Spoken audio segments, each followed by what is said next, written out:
Hello friends, welcome back to Indigo classes. तो आज की इस क्लास में हम पढ़ेंगे past perfect continuous tense. Guys हमने क्या कर लिया था, पास्ट परफेक्ट टेंस का हमने असर्टिव पढ़ लिया था, इंट्रोगेटिव पढ़ लिया था। आज की इस क्लास में हम क्या पढ़ेंगे, पास्ट परफेक्ट कंटिन्यूअस टेंस पढ़ेंगे। तो हम किसी भी टेंस को पढ़ने से पहले ये समझते हैं कि गाइस उसको पहचाना कैसे जाता है कि वो पास्ट परफेक्ट कंटिन्यूअस टेंस है। तो कैसे पहचानेंगे, तो इसकी सबसे पहली पहचान क्या होनी चाहिए, उसके वाक्य के अंत में। मैं जैसे इसको डिफिनेशन की तरह बोलूँ तो क्या है, जिस वाक्य के अंत में रहा था, रही थी, रहे थे आ जाए, उसे ही क्या बोलेंगे, पास्ट परफेक्ट कंटिन्यूअस टेंस बोलेंगे। लेकिन हमें क्या है, एक चीज और आना चाहिए, इसके साथ समय भी आना चाहिए। क्या आना चाहिए, समय। ठीक, मतलब जिस वाक्य के अंत में रहा था, रही थी, रहे थे, आए, लेकिन उसके बीच में क्या आ जाए, समय भी आ जाए। जैसे कि मैंने यहाँ सिंपटम लिखा है कि पास्ट परफेक्ट कंटिन्यूअस टेंस वही होगा जिस वाक्य के अंत में क्या है, रहा था, रही थी, रहे थे, आए और विथ टाइम आए, मतलब उसके साथ समय आए, तब वो क्या कहलाएगा, पास्ट परफेक्ट कंटिन्यूअस टेंस कहलाएगा। ओके गाइस, तो ये रही हमारी पहचान। जैसा कि मैंने यहाँ वाक्य लिखे हैं, क्या, तुम 2 साल से अंग्रेजी पढ़ रहे थे। तो यहाँ पर गाइस मैंने अभी बोला कि क्या वाक्य के अंत में क्या आना चाहिए, रहा था, रही थी, रहे थे और समय आना चाहिए। ये समय बीच में आए या कहीं भी आए, लेकिन समय आना चाहिए, ठीक ना। तो यहाँ पे वाक्य के अंत में हमारा क्या आ रहा है, रहे थे, ठीक ना। तो जैसा कि मैंने कहा, तो हम जान जाएंगे कि ये पास्ट परफेक्ट कंटिन्यूअस टेंस है, इसमें समय भी आया है, तो इसका मतलब ये निश्चित है कि पास्ट परफेक्ट कंटिन्यूअस टेंस ये है, ठीक है। उसके बाद हम इसको हिंदी में तो पहचान लेंगे, लेकिन इंग्लिश में कैसे पहचानेंगे, तो इंग्लिश में क्या आना चाहिए गाइस, हैड आएगा और उसके साथ बिन आएगा, प्लस वर्ब का फर्स्ट फॉर्म रहेगा और आईएनजी रहेगा और सिंस फॉर टाइम रहेगा। अच्छा, मैंने यहाँ सिंस और फॉर का क्यों प्रयोग किया, तो यहाँ मैंने सिंस फॉर का इसलिए प्रयोग किया क्योंकि इसमें क्या है, एक समय आया है और समय के लिए क्या किया जाता है, या तो सिंस का प्रयोग किया जाता है या तो फॉर का। अब बात ये आ गई कि कहाँ पर सिंस का प्रयोग करेंगे और कहाँ पर फॉर का प्रयोग करेंगे। मैं यहाँ साइड में बता देता हूँ थोड़ा सा गाइस। तो सिंस और क्या है, फॉर। गाइस मैंने इस पे एक डिटेल्ड वीडियो आपको बना के प्रोवाइड कर दूंगा, जो इस वीडियो के डिस्क्रिप्शन में भी आपको मिल जाएगा, ठीक ना। तो सबसे पहले मैं ये बता दूंगा उस वीडियो में कि सिंस का प्रयोग कहाँ किया जाता है और फॉर का प्रयोग कहाँ किया जाता है, एकदम डिटेल्ड में, ठीक ना। लेकिन उससे पहले मैं थोड़ा सा इसमें बता दूं ताकि इस टेंस को आपको समझने में बहुत आसानी हो, ठीक ना। तो सिंस का प्रयोग कहाँ करेंगे, निश्चित समय के लिए। कहाँ पर, निश्चित समय। कहाँ पर करेंगे, एक निश्चित समय आएगा तब वहां पर किसका प्रयोग करेंगे, सिंस का प्रयोग करेंगे। और अनिश्चित समय आएगा, अनिश्चित, है ना, अनिश्चित समय आएगा गाइस, तो वहां पे आप किसका प्रयोग करेंगे, फॉर का प्रयोग करेंगे। अच्छा, जैसे मैं निश्चित समय कह दूं तो किसी का बर्थडे हो गया, है ना, या इंडिपेंडेंस डे हो गया, है ना, या कोई ऐसा त्योहार जो एक निश्चित समय पर पड़ता हो, तो उसके लिए सिंस का प्रयोग करेंगे। और फॉर का प्रयोग कहाँ करेंगे, अनिश्चित समय के लिए। अनिश्चित समय मतलब जिसमें मैंने 2 महीने, 2 साल। तो गाइस हमें एक साल में कितने महीने होते हैं, 12, ठीक ना। और उन 12 महीने में से किन 2 महीनों की मैं बात कर रहा हूँ, जनवरी फरवरी की या मई जून की, ठीक ना। तो ये निश्चित नहीं है, इसलिए यहाँ पे किसका प्रयोग करेंगे, फॉर का। लेकिन जब क्या रहेगा, एक निश्चित समय मैं बता दूंगा, एक निश्चित डेट बता दूंगा, तो वहां पर किसका प्रयोग करूंगा, मैं सिंस का प्रयोग करूंगा, ठीक। ओके गाइस, तो मैंने शॉर्ट में थोड़ा सा ये बताया, तो आपको कुछ ना कुछ थोड़ा सा समझ में आया होगा, ठीक ना। तो उसके बाद वर्ब का फर्स्ट फॉर्म। तो वर्ब का फर्स्ट फॉर्म जैसे गाइस ये वर्ब हो गया, वर्ब क्रिया, काम, है ना। जैसे जाना, खाना, नहाना, कपड़े धोना, ठीक है, ये सब क्या है, हमारी क्रियाएं हैं और उनके साथ आईएनजी लगाएंगे। अब मैंने आईएनजी का प्रयोग क्यों किया, तो यहाँ पर मैंने आईएनजी का प्रयोग इसलिए किया गाइस, क्योंकि यहाँ पर क्या है, काम जारी है, मतलब हो रहा था, मतलब उस समय क्या हो रहा था, काम काम स्टार्ट हो रहा था, ठीक ना, मतलब वो काम चल रहा था, इसलिए मैंने उसमें आईएनजी का प्रयोग किया, है ना। और ये तो हमारा बिन लगेगा बी मीन्स क्या होता है, होना, उसी का थर्ड फॉर्म क्या हो जाता है, बीन हो जाता है गाइस। तो हम यहाँ पर क्या लगाते हैं, बिन लगाते हैं, ठीक है। उसके बाद हेड, ये हमारी हेल्पिंग वर्ब है। हेड हर वाक्य में लगेगी, मतलब हर वाक्य का मतलब पास्ट परफेक्ट कंटिन्यूअस टेंस का अगर वो वाक्य रहेगा तो वहाँ पे हम प्रयोग करेंगे किसका, हेड का प्रयोग करेंगे, ठीक है। तो अब मैं चलता हूँ थोड़ा सा आगे।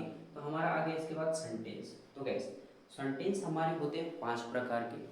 इस पर मैंने एक डिटेल्ड वीडियो बना रखा है, आप चाहें तो उसका वीडियो इस वीडियो के डिस्क्रिप्शन में मिल जाएगा, आप वहाँ से देख सकते हैं, ठीक है। तो यहाँ पे मैं शॉर्ट में थोड़ा सा बता देता हूँ असर्टिव सेंटेंस क्या होता है। तो ऐसे वाक्य जो क्या रहे, एकदम साधारण रहे, मतलब उनमें ना कोई प्रश्न पूछा जाए, ठीक ना, ना उसमें विस्मयादि बोधक वाक्य रहे, ठीक ना, मतलब एक्सक्लेमेटरी सेंटेंस या ऑप्टेटिव सेंटेंस या इंपरेटिव सेंटेंस, ऐसे सेंटेंसेस न रहे, उसमें क्या रहे, सिर्फ असर्टिव सेंटेंस रहे। तो असर्टिव सेंटेंस 2 प्रकार के होते हैं गाइस, एक होता है अफर्मेटिव, क्या होता है, अफर्मेटिव होता है, और दूसरा क्या होता है, निगेटिव होता है, क्या होता है, निगेटिव। ओके, अफर्मेटिव मतलब सकारात्मक वाक्य, क्या होता है, सकारात्मक वाक्य। तो यहाँ पे अफर्मेटिव हम सबसे पहले पढ़ रहे हैं, और उसके बाद हम क्या पढ़ेंगे, निगेटिव गाइस। उसके बाद मैंने इतना बताया, उसके बाद सिम्पटम। सिम्पटम का मतलब होता है पहचान, ठीक ना, मतलब पास्ट परफेक्ट कंटिन्यूअस टेंस के वाक्यों को हम कैसे पहचानेंगे। मतलब मैंने क्या कहा, यहाँ पे तो अंत में रहा था, रही थी, रहे थे, तो रहेगा, ठीक है, ऐसे तो पहचान लेंगे। लेकिन अगर एकदम अच्छे से पहचानना है तो उसमें सबसे पहले क्या रहना चाहिए, सब्जेक्ट रहना चाहिए, फिर क्या रहना चाहिए, समय रहना चाहिए, और अंत में क्या रहना चाहिए, रहा था, रही थी, रहे थे रहना चाहिए, ठीक है। तो सब्जेक्ट पहले रहेगा, जैसा कि यहाँ है, ठीक है। जैसे मैं इस वाक्य को पढ़ के बताता हूँ, तुम 2 साल से अंग्रेजी पढ़ रहे थे, ठीक है ना। तो सब्जेक्ट किसे कहते हैं, जो किसी वाक्य में कार्य करता है। तो यहाँ पर पढ़ने का काम कौन कर रहा है, तुम कर रहे हैं, है ना। तो तुम कर रहे हैं जब, तो ये क्या हो गया, एक सब्जेक्ट हो गया, ठीक है, क्या हो गया, सब्जेक्ट हो गया। तो हमारा सबसे पहले सब्जेक्ट आ गया।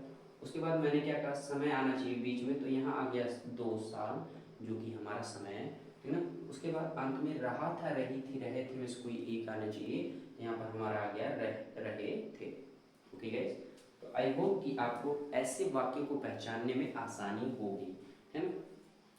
उसके बाद हम उसको ट्रांसलेट कैसे करेंगे, तो कैसे ट्रांसलेट करेंगे, सबसे पहले सब्जेक्ट रखेंगे, मतलब किस सेंटेंस में, अफर्मेटिव सेंटेंस रहेगा तब, ठीक है ना, असर्टिव का अफर्मेटिव रहेगा तब, ठीक।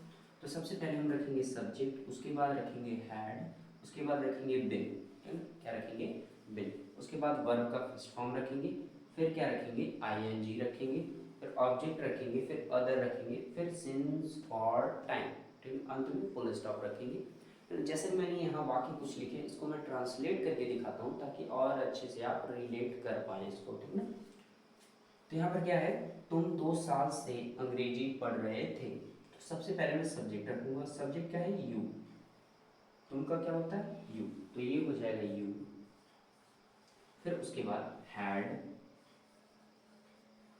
ठीक, उसके बाद डिड, फिर क्या है, वर्ब। अच्छा, इसमें वर्ब क्या है, तो अंग्रेजी पढ़ना, पढ़ने का क्या होता है, रीड। रीड क्या है, एक काम है, वर्ब है, ठीक है ना। और उसमें मैं क्या लगाऊंगा, आईएनजी, रीडिंग।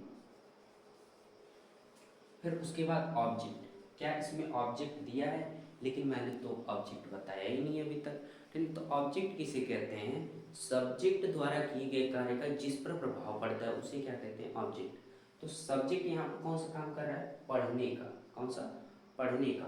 लेकिन पढ़ने का काम कर रहा है, लेकिन उसके द्वारा जो काम किया जा रहा है, क्या किसी पर प्रभाव पड़ रहा है, नहीं पड़ रहा है। तो यहाँ पर ऑब्जेक्ट नहीं दिया है। लेकिन हमारा दूसरा वाला जो वाक्य है, राम सुबह से उसे बुला रहा था, तो इसमें सब्जेक्ट कौन है, राम, ठीक। और राम के द्वारा किसे बुलाया जा रहा है, उसे, ठीक ना। तो आने का प्रभाव किस पर पड़ रहा है, उसे पर, तो उसे क्या हो गया, ऑब्जेक्ट हो गया। तो यहाँ पर ऑब्जेक्ट नहीं दिया है, तो हम ऑब्जेक्ट नहीं रखेंगे। उसके बाद अदर में कुछ दिया है, हाँ दिया है, क्या, अंग्रेजी। तो अंग्रेजी का क्या, रीडिंग द इंग्लिश, क्या लिखूंगा, रीडिंग द इंग्लिश, ठीक। उसके बाद हमारा सिंस या फॉर में से किसका प्रयोग करूंगा।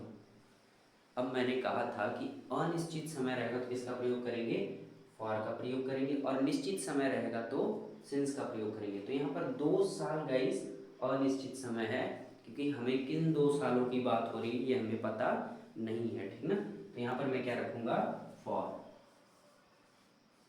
फिर उसके बाद समय, टाइम, टाइम क्या है 2 साल, तो 2 ईयर, ठीक। अंत में क्या लगाऊंगा, फुल स्टॉप। तो वाक्य हमारा क्या बना, तुम 2 साल से अंग्रेजी पढ़ रहे थे, तो you had been reading the English for 2 years. ऐसे यहाँ ईयर्स रहेगा, ईयर नहीं, ठीक। ये बन गया हमारा वाक्य, ठीक। उसके बाद सेकंड वाला क्या दिया है, राम सुबह से उसे बुला रहा था। तो इसको कैसे ट्रांसलेट करेंगे, सबसे पहले सब्जेक्ट रखेंगे। तो सब्जेक्ट हमारा क्या है, यहाँ पे दिया है सब्जेक्ट, सबसे पहले रखेंगे सब्जेक्ट क्या है, राम। तो ये हो गया राम सब्जेक्ट। उसके बाद हैड, हैड तो इसी तरह रख देंगे, ठीक। उसके बाद बिन, फिर क्या है, वर्ब, वर्ब मतलब क्रिया, क्रिया क्या है, बुलाना, बुलाने का क्या होता है, काल होता है ना। और उसमें क्या लगाएंगे, आईएनजी, क्या हो जाएगा, कालिंग, ठीक। उसके बाद ऑब्जेक्ट दिया है क्या, उसे, उसी का क्या होता है, हिम, या हर भी हो सकता है। अच्छा मैंने क्यों दोनों लिखा, क्योंकि गाइस जो राम बुला रहा है मुझे नहीं पता है कि वो किसको बुला रहा है, लड़की को बुला रहा है या लड़के को, है ना। क्योंकि राम सुबह से उसे बुला रहा था, तो कौन बुला रहा है, राम बुला रहा है उसे। अब उसे में वो लड़की को बुला रहा है या लड़के को, इसलिए मैंने हिम या हर दोनों लगाया, ताकि अगर वो लड़के को बुलाएगा तो हिम लग जाएगा, और अगर वो लड़की को बुलाएगा तो हर लग जाएगा, ठीक ना। उसके बाद अदर में कुछ है नहीं है, सिंस या फॉर में किसका प्रयोग करेंगे। तो यहाँ पे समय को देखकर हम पता करेंगे कि कहाँ पर सिंस का प्रयोग करेंगे और कहाँ पर फॉर का। तो यहाँ पर समय हमारा क्या है, सुबह, सुबह का मतलब मॉर्निंग, और मॉर्निंग क्या होता है, वो एक निश्चित समय होता है, इसलिए मैं यहाँ पर किसका प्रयोग करूँगा, सिंस का, किसका, सिंस का। उसके बाद टाइम कितना दिया है, सुबह से, तो सिंस मॉर्निंग, क्या लिखूँगा, मॉर्निंग। तो ये बन गया हमारा वाक्य, और लास्ट में रखेंगे फुल स्टॉप। तो क्या बना, तुम, सॉरी, राम सुबह से उसे बुला रहा था, तो क्या बनेगा, Ram had been calling him या हर, ठीक ना, सिंस मॉर्निंग। ओके गाइस, तो ये हो गया हमारा पूरा पास्ट परफेक्ट कंटिन्यूअस टेंस का अफर्मेटिव सेंटेंस। अब हम असर्टिव का ये सेकंड पार्ट पढ़ेंगे, क्या, निगेटिव सेंटेंस। ओके गाइस, तो मिलते हैं नेक्स्ट वीडियो में। लेकिन मिलने से पहले मैं एक बात बता दूं कि अगर आपको टेंस बिल्कुल आसानी से पढ़ने हैं और जानने हैं, तो आप पिछले वीडियो भी अच्छे से देखें, ताकि आप और अच्छा बोर्ड में अपने कर पाएँ। ओके गाइस, मिलते हैं नेक्स्ट वीडियो में। जय हिंद।